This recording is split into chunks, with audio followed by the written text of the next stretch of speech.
جائے گا. کیا بن جائے گا؟ قانون بن جائے گا. تو جتنا اس بل سے جتنا اپنوں سے غیروں سے اتنا نقصان نہیں ہوا جتنا اپنوں سے نقصان ہوا کہ ان بلوں کے سوداگر جو ہیں وہ اپنے ہمارے اسلامی لباس میں ہمارے اسلامی لبادوں میں ہمارے درمیان ایسے منافقین موجود ہیں جنہوں نے اس بل کا سودا کیا ہے. یاد رکھیں یہ وقف کا جو مسئلہ ہے یہ اللہ کے نبی کے دور سے چلا آ رہا ہے. یہ خدا کا جو گھر ہے یہ خدا کا گھر ہی رہے گا. اسے کوئی بدلنے والا نہیں ہے, اسے کوئی لینے والا نہیں ہے. لیکن میرا بتانے کا مقصد ہے حضرت عائشہ رضی اللہ عنہا پر جب بات لگی, جب تہمت لگی, لوگ الزام لگاتے ہیں, تو حضرت عائشہ رضی اللہ عنہا کا مقام وہ ہے کہ حضرت عائشہ رضی اللہ عنہا کی برات میں اللہ تبارک و تعالیٰ نے آسمان سے قرآن کو اتارا اور کہا ان الذين جاءوا بالافك عصبة منكم لا تحسبوه شرا لكم بل هو خير لكم لكل امرئ منهم ما اكتسب من الاثم والذي تولى كبره منهم له عذاب عظيم. یہ حضرت عائشہ کی برات میں اللہ نے قرآن کو اتارا تھا اور حضرت عائشہ کا مقام و مرتبہ صحابہ میں وہ تھا کہ حضرت سارے صحابہ میں سب سے زیادہ روایت کرنے والے جو صحابی ہیں وہ سب سے پہلے نمبر پر حضرت ابو ہریرہ رضی اللہ عنہ ہے, جن کے احادیث کے اندر 5374 روایتیں ہیں. پوری صحابہ کی جماعت میں اللہ کے نبی سے قریب رہ کر اور اللہ کے نبی کی خدمت میں رہ کر سب سے زیادہ حدیثیں اگر کسی کی روایت ہیں تو وہ کس کی ہیں؟ حضرت ابو ہریرہ کی ہیں, جن کی 5374 روایتیں ہیں. اور دوسرا نمبر پر اگر کسی کا نام آتا ہے اور کسی نے روایتیں کی ہیں تو وہ حضرت عائشہ رضی اللہ عنہا ہے, جن کا علمی مقام بھی ہے, جن کا علمی مرتبہ بھی ہے, جو علم جانتی ہے. صحابہ پردے میں اگر حضرت عائشہ سے مسائل کو پوچھتے تھے, اتنا بڑا ان کا اونچا مقام تھا.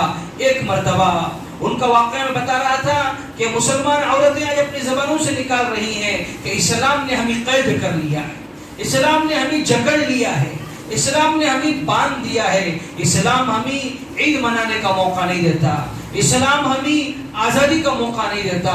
ان عورتوں کے دماغوں میں یہ بات بٹھا دیں کہ اگر اسلام نہ ہوتا تو آج عورت کو عورت کا مقام نہ ملتا. آج دنیا میں عورت کی کوئی عزت کرنے والا نہیں تھا, عورت کو تو منحوس تصور کیا جاتا تھا. اسلام ہی کی وہ خوبی ہے اور اسلام ہی کا وہ کمال ہے اور اللہ کے نبی کریم صلی اللہ علیہ وسلم کا دنیا میں آنا اور یہ ساری خوشخبریاں دینا کہ عورت اگر ماں کی شکل میں ہے تو ماں کے قدموں کے نیچے جنت ہے, بیٹی کی شکل میں ہے تو جنت کو واجب کرنے والی ہے, بہن کی شکل میں ہے تو اس کا یہ فائدہ ہے, بیوی کی شکل میں ہے اس کا یہ فائدہ ہے. لیکن آج عورتیں اسلام پر انگلیاں اٹھا رہی ہیں, آج عورتیں قرآن پر انگلیاں اٹھا رہی ہیں, آج عورتیں احادیث پر انگلیاں اٹھا رہی ہے. یاد رکھیں اسلام آپ کو قید کرنے کے لیے نہیں آیا, اسلام آپ کو جو ہے امت کے حوالے کرنے کے لیے نہیں آیا. اسلام نے آپ کو ایک مقام دیا, ایک مرتبہ دیا اور اسلام نے ایک حد بیان کی کہ عورت جو ہے وہ پردے میں رہنے کی چیز ہے. اللہ تبارک و تعالیٰ نے کعبۃ اللہ کے خلاف کے لیے جس رنگ کا انتخاب کیا کالے رنگ کا, اسی طرح آپ ایک پاکیزہ مخلوق ہے, آپ کے لیے اللہ نے پردے کے طور پر برقعے کا نظم کیا, برقع پہنایا. اگر آپ شریعت کی ان حدوں کو پار کر دیں گے اور ان حدوں سے آپ نکل جائیں گے تو یاد رکھیں آپ کا مقام و مرتبہ بھی امت کھو دے گی اور آپ کا مقام و مرتبہ بھی ختم ہو جائے گا, آپ کا مقام و مرتبہ بھی چلا جائے گا. تو یاد رکھیں میں کہہ رہا تھا کہ اسلام نے آپ کو آزادی منانے کا بھی موقع دیا ہے, اسلام نے خوشی منانے کا بھی آپ کو موقع دیا ہے, اسلام نے غم منانے کا بھی آپ کو موقع دیا ہے. اس کا مطلب یہ نہیں ہے کہ آپ خوشی کے موقع پر اپنے آپ کو بے پردہ کر دیں, اس کا مطلب یہ نہیں ہے آپ خوشی کے موقع پہ اللہ کے نبی کی سنتوں کو چھوڑ دیں. یاد رکھیں نبی کی سیرت, نبی کی زندگی جب سے آپ پیدا ہوئے ہیں آپ کی وفات تک جو ہے نبی نے زندگی کیسا گزارنا سارا بتا دیا ہے. ابھی ہمارے لیے غم کا موقع ہے کہ ابھی وقف بل پاس ہو گئی ہے, ابھی وہ قانون بننے والا ہے, لیکن یاد رکھیں یہ قانون بنانے کے لیے جتنا حکومت ذمہ دار ہے اس سے پہلے وہ لوگ ذمہ دار ہیں جنہوں نے وقف کی زمینوں کا سودا کیا, جنہوں نے وقف کی زمینیں بیچی. اگر وہ لوگ وقف کی زمینوں کا سودا نہ کرتے, تو ہمارے بچوں کو جا کر غیروں کے سامنے بھیک مانگ کر رہے اپنے چہرے کے اسکارف کو نکال کر بیٹھ کر ان کے سامنے آج پڑھنے کی ضرورت نہ ہوتی. وقف ہمارے پاس اتنا تھا، وقف کا پیسہ اور وقف کی زمینیں، اگر ہمارے بڑے جن کے ذمہ وقف کی زمینیں تھی اگر وہ صحیح استعمال کرتی تو آج ہمارے پاس جو ہے فری کی ہاسپٹلیں ہوتی، ہمارے پاس جو ہے فری کے میڈیکل کالج ہوتے، ہمارے پاس فری کی میڈیکل یونیورسٹیاں ہوتی، اور ہمارے ایسی کالجز ہوتے جہاں سے ہمارے بچے پڑھ کر ساری دنیا کی خدمت کر سکتے تھے. ہمارے پاس مساجدیں تھی، ہمارے پاس مدرسے تھے، ہمارے پاس ساری چیزیں میسر تھے. لیکن یاد رکھیں جو لوگ خدا کا گھر کا مال کھائے ہوئے ہیں اور جن لوگوں نے وقف کی زمینوں کو بیچ کر اپنے گھروں کو آباد کیا ہے، لکھ کر رکھ لیں، دکھیں گے آپ کو وہ آبادی کی صورتیں. لیکن یاد رکھیں بربادیاں کبھی کی ان کی زندگیوں میں قدم رکھ چکی ہیں، ورنہ غیروں کو یہ موقع نہ ملتا. اور لوگ کہتے ہیں ہندوستان سے محبت نہیں کرتے، ہماری ہندوستان سے محبت نہیں ہے. ارے تم کیا ہندوستان سے محبت رکھتے ہو؟ ہم نے خدا کی عبادت کرنے کے لیے اس زمین کا انتخاب کیا ہے. ہماری محبت کو تم جانچنا چاہتے ہو، تم کیا اس زمین سے محبت کرتے ہو؟ ہندوستان سے ہماری وہ محبت ہے کہ ہم مرنے کے بعد بھی اپنے جسم کو دفنانے کے لیے زمین کا انتخاب کیا. اور لوگ کہتے ہیں کہ ہندوستان سے ہم محبت نہیں کرتے. ہماری محبت یہ ہے کہ جب پانی میسر نہیں ہوتا اس مٹی سے ہم تیمم کر کے نماز پڑھتے ہیں. اور پھر بھی لوگ کہتے ہیں کہ تمہیں محبت نہیں ہے. ہمارے محبت کے افسانے نہ پوچھو، ہمارے محبت کے افسانے نہ پوچھو. جب اس زمین کو خون کی ضرورت تھی ہم نے پانی کی طرح اس زمین کو خون دے کر اس زمین کو سینچا. اور آج لوگ آ کر کہتے ہیں مسلمان ایسا ہے، مسلمان ویسا ہے. یاد رکھیں اگر ہماری یہ مسجدیں آباد نہ ہوئی، ہماری یہ مدرسے آباد نہ رہے، ہماری یہ خانقاہیں آباد نہ رہے، ہماری یہ مراکز آباد نہ رہے، یاد رکھیں دنیا کا نظام تہس نہس ہو جائے گا. اور جن جن لوگوں نے وقف کی زمینوں کا سودا کیا ہے، آج جو یہ بل آئی ہے سب سے پہلے وہ سوداگر، وہ منافقین یاد رکھیں اس کے ذمہ دار ہیں جنہوں نے اللہ کے گھروں کا سودا کیا، جنہوں نے قبرستانوں کا سودا کیا، جنہوں نے مزاروں کا سودا کیا، جنہوں نے مسجدوں کی زمینوں کا سودا کیا.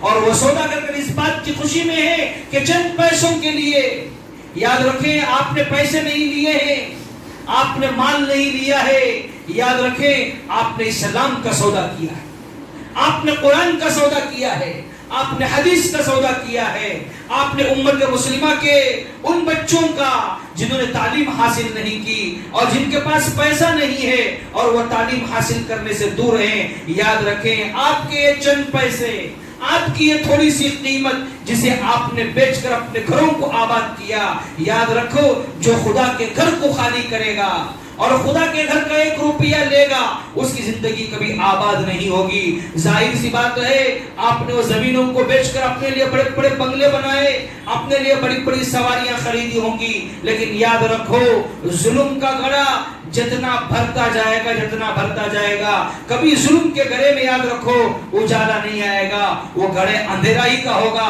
آج جو بل پاس ہوئی ہے، جو بل جو ہے مسلم پرسنل بورڈ کے خلاف ہے، شریعت کے احکامات کے خلاف ہیں، قرآن کی آیتوں کے خلاف ہیں، احادیث کے خلاف ہیں. اور اس بل کا تعلق جو ہے وہ سیدھے جو ہے وقف کا تعلق، اس سے پہلے میں نے آپ سے کہا تھا کہ وقف کا جو مسئلہ ہے یہ آج کا کوئی نیا مسئلہ نہیں ہے، یہ مسئلہ جو ہے وہ مسجد نبوی سے وابستہ ہے.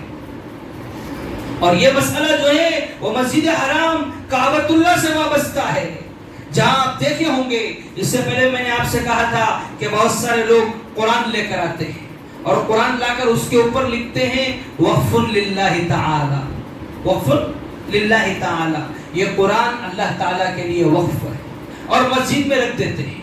اب جب وہ رکھ دیے تو اللہ کے گھر کا ہو گیا. لیکن امت میں ایسے سوداگر بھی موجود ہیں، ایسے لوگ بھی ہیں جنہوں نے ایسی زمینوں کا سودا کیا. اور یاد رکھو کل قیامت کے دن حشر کے میدان میں کھڑے ہو کر خدا کے سامنے انہیں جواب دینا ہے، نبی کے سامنے انہیں جواب دینا ہے. سارا عالم موجود ہوگا، سارے عالم کے سامنے انہیں جواب دینا ہے. یہ ان کی ایسی غلطی ہے جس غلطی کے بارے میں علامہ اقبال نے بہت پہلے کہہ دیا تھا تاریخ کی آنکھوں نے وہ وقت بھی دیکھا ہے، تاریخ کی آنکھوں نے وہ وقت بھی دیکھا ہے، لمحوں نے غلطی کی، صدیوں نے سزا پائی۔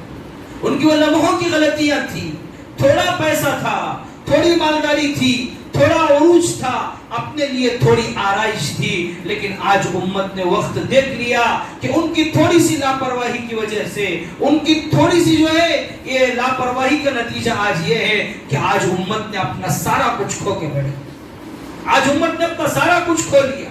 اور بہت سارے مسلمان وہ ہیں جن کو اس کے بارے میں تھوڑا برابر بھی معلوم نہیں ہے کہ وقف کیا چیز ہے، وقف میں کیا ہوتا ہے۔ بہت سارے مسلمانوں کو یاد رکھو، یہ وقف کے بارے میں معلومات کرنا ہے کہ وقف کا تعلق کہاں سے ہے، وقف کا تعلق کس چیز سے ہے، اور وقف کسے کہتے ہیں، یہ ہر آدمی کو معلوم کرنا ہے، ہر آدمی کے علم میں رہنا ہے۔ بہت سارے میڈیا والے آتے ہیں، آپ کو پوچھتے رہتے ہیں ایسا کیا ایسا کیا ایسا کیا۔ اگر آپ میں معلومات نہیں رہے گی، آپ اگر جانکاری نہیں لیں گے، یاد رکھیں وقف کا تعلق اسلام سے ہے، شریعت سے ہے، اور اس میں مداخلت کی کسی کو اجازت نہیں ہے۔ لیکن افسوس کی بات ہے اب مداخلت ہو گئی ہے، لیکن اس کے ذمہ دار وہ لوگ ہیں جنہوں نے اس کا سودا کیا۔ تو میں کیا کہہ رہا تھا، یہ اللہ کی زمین جب تک روئے زمین باقی رہے گی، یہ مسجد خدا کا گھر ہی رہے گا۔ جب تک روئے زمین باقی رہے گی، یہ گھر اللہ کا گھر ہی رہے گا۔ اس میں کسی کا تصرف حاصل نہیں ہوگا، اس میں کسی کی ملکیت نہیں چلے گی۔ ہاں، لوگوں نے چند لوگوں کو اس کا ذمہ دار بنا دیا ہوگا، کوئی صدر ہے، کوئی سیکریٹری ہے، کوئی متولی ہے، کوئی جو ہے کیشر ہے، ذمہ دار بن کے رہیں گے، لیکن یہ اللہ کا گھر ہی رہے گا۔ اور اس کا تعلق سیدھے جو ہے وہ مسجد نبوی سے ہے، مسجد حرام سے ہے۔ یاد رکھیں، جس طرح ہمیں اپنے جان کی حفاظت کرنا ضروری ہے، اپنے مال کی حفاظت کرنا ضروری ہے، اپنے گھر والوں کی جان کی حفاظت کرنا ضروری ہے، اپنے جو ہے گھر والوں کی مال کی حفاظت کرنا، ان کی عزت کی حفاظت کرنا ضروری ہے، ایسے ہمیں اللہ کے گھروں کو جو ہے حفاظت کرنا ضروری ہے۔